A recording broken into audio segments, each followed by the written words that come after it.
David, California is becoming the first state to set benefit standards for health plans offered through its state health insurance exchange. Here to talk about the standards is Craig Gussin. He's from Arbach and Gussin Insurance and Financial Services. Good morning to you, Craig. Good morning, Alexis. Okay, so what does this mean for us? So let's talk about small businesses first.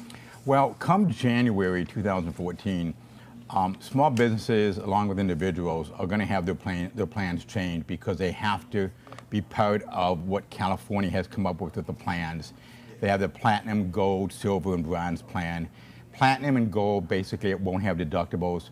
The bronze plan will have a deductible up to $2,000. I'm sorry, the silver plan has a deductible up to $2,000, and the bronze plan can have a deductible as high as $5,000. Okay. So in today's world, there is no regulation on what kind of deductible you can have. So you can have a deductible of $5,000, $7,500, $10,000 if you want to lower your costs, because you may not use it.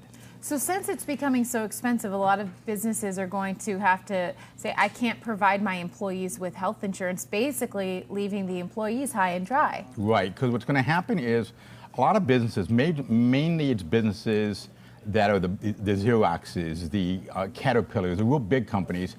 They're going to look at the numbers and say it's cheaper to drop the insurance, pay the fine for every employee than it is to provide the new health insurance, because we're talking millions and millions of dollars to do that. So if that happens, then you're going to say, what are my options? The average person will spend about $800 a year in medical expenses. Okay. So if you're a person who's really healthy, doesn't use a lot, you may say, okay, give me a plan with a high deductible. I just sat down with a client of mine she was 50 years old, and a $2,500 deductible plan was $385 a month. A $4,500 deductible plan was $200 a month.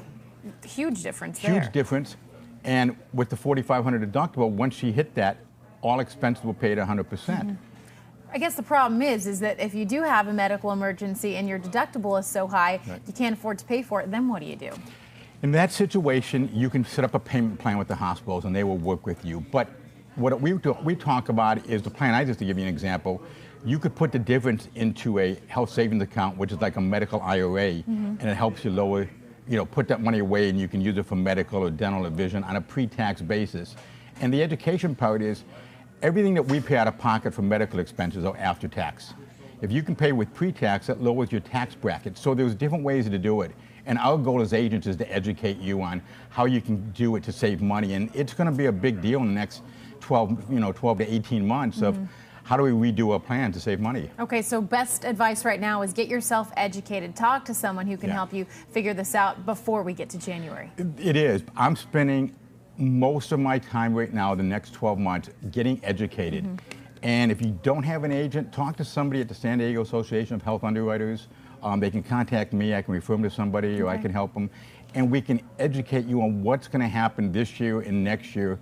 But for next year, I'll be honest, we don't have all the answers because Health and Human Services hasn't told us yet.